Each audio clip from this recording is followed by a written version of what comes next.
In a world full of technology, modern conveniences, and handy shortcuts where things seem to just be done for us, many people are worried that perseverance is becoming a dying art.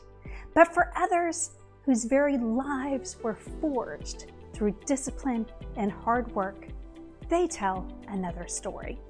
I had the chance to sit down with one such person, so join me as we go on a gorgeous reflection of perseverance.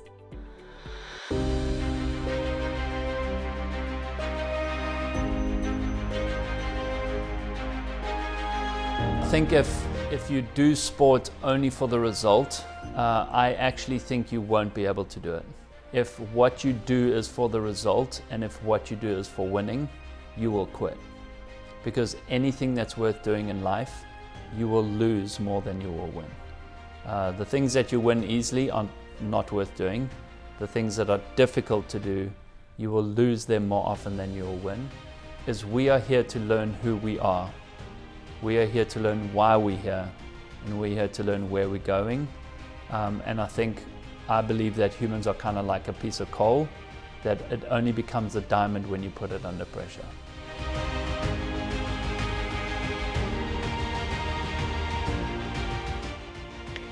I had the recent opportunity to sit down with two-time Olympic swimmer Brendon Dedekind.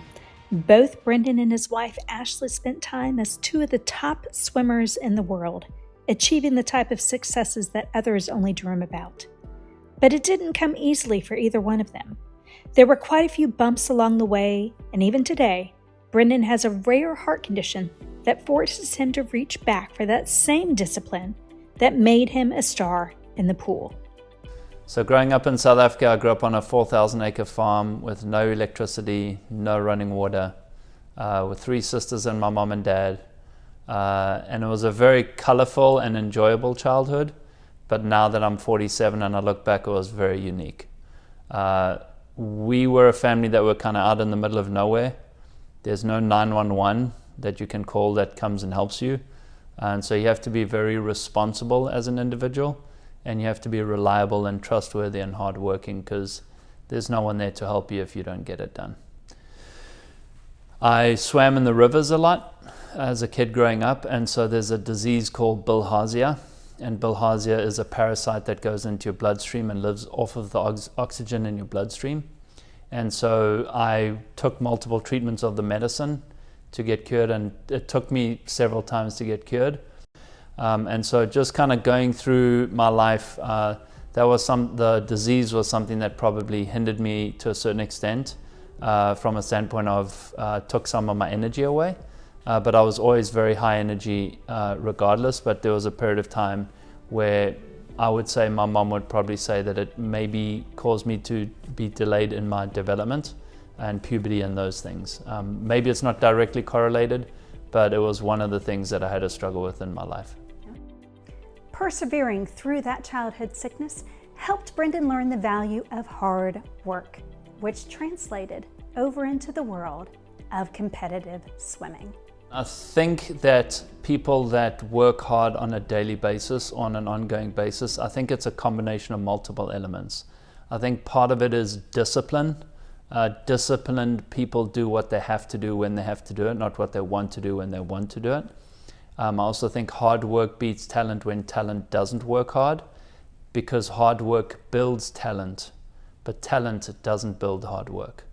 And so going through my life as a farm boy, waking up early with my dad, having to do what I have to do, taught me the discipline of not letting my emotions lead my decisions.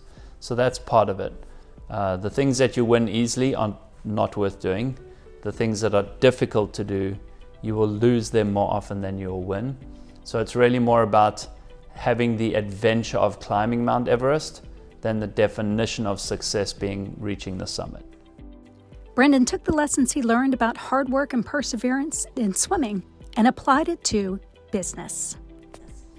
Yeah, so for me, if I go farming, then swimming, and then even my school upbringing, which was very disciplined, and then coming to America. So for me, when I came to America, I was 19 years old, I was 6'3", I was 155 pounds. Now I'm 6'3", and I'm probably 225 pounds. So I was really skinny when I came to America. I learned to lose more than I learned to win, and so I have zero fear of losing in swimming, and I've tried to translate that into my life. And the way I describe it is, if I have a fear, I walk towards that fear, because for me, fear is a lack of faith. And so if I have a lack of faith, I want to understand why I have a lack of faith.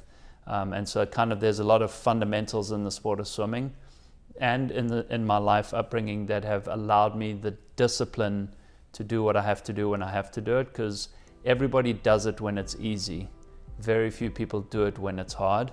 So that day that you have to get up and you're like, I'm tired, I feel a little sick, I'm just going to sleep in today. The people that get to the top of the summit, they're the people that get up on the day they don't want to get up and do what they have to do on the day they don't want to do it. Overcoming that childhood illness, working hard to reach the top of the sports world, marrying, having 2 very active children, mastering the business world, you might think that all of Brendon's challenges are behind him. So did he, until he went in for what should have been a very routine knee surgery. Right before Ashley gave birth to Cole, I went in for a knee surgery to clean up my knee because I have a bit of a gimp knee. And that's when I found out that I needed to go see a cardiologist, because I've had a heart murmur my whole life. But the anesthesiologist said she can't put me under because she might not be able to bring me back. When I found out I had to have open heart surgery, it's kind of a little bit, it's like too big of a news for you to handle, right? You're like, what does this mean? Are they actually really having to like go into my heart and do something? But as I went through that journey, there is definitely an element of facing your mortality. So the way I will describe that is, we all have this idea of this concept that we're going to die one day. But when you actually look in the mirror and go, this could be my death, it is profound. You were born, you're alive, you will die. Understand why you were born, understand why you're alive, and make sure that you ponder what happens after you die, because I can 100% guarantee you're going to die. And so for me, in my life so far, I'm 47 years old. Jesus Christ is real. He is my friend, and I will be in heaven with him one day. And I'm not lying to you. That's what I believe. You might believe something different. I might be wrong. You might be right. But make sure that you ponder that question. So far, Brendon has been talking about perseverance for the long term. But imagine waking up, unable to move, hooked up to machines, and finding yourself with the immediate need to persevere through a very specific circumstance. This is just the situation that Brendon found himself in. The second surgery, I did wake up while I was still intubated. The intubation tube was in, and they needed me to keep the intubation tube in. And so for a couple of hours, I'm conscious, but my eyes are closed because I think my eyes are taped closed. I can hear Ashley's there, she's holding my hand. I basically feel like I have chicken stuck in my throat. And for a couple of hours, I just have to sit there and be in that state. But kind of when you've lived a life where you're comfortable being uncomfortable, you can just sit in that discomfort and be at peace with it. They had told me that my valve would last 20 years. 10 years in, because I have to go for an annual checkup, they said, okay, you need to go see your heart surgeon again.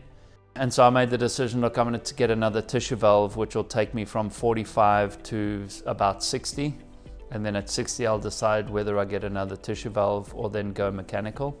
But I would tell you the second time was easier for me because I knew what to expect, same as with children.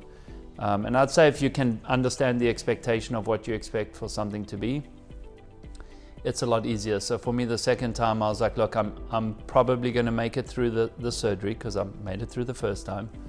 And then it's just an 8-week training camp. And I've done 8-week training camps in swimming and other things. And so I'd say I've just got 8 weeks of pain that I have to get through. And so we'll get through it. So thank you for joining me for this episode of Gorgeous Reflections with this special emphasis on perseverance. I hope that Brendon was able to give you a little inspiration or motivation to keep going when times are tough. Whether it is your personal beliefs, your faith, your discipline, or whatever framework you have set up for yourself. I hope that you're able to keep putting one foot in front of the other. I'd also like to take this time to personally invite you to our upcoming art exhibit, Gorgeous Reflections, being held at the Mills Art Gallery. There we have a visual display of the very themes we're discussing, and best yet, a portion of the art sales goes right back here in Florida, being donated to the Second Harvest Food Bank. I'll be there, and many of the people I interviewed will also be there, so we hope to see you there.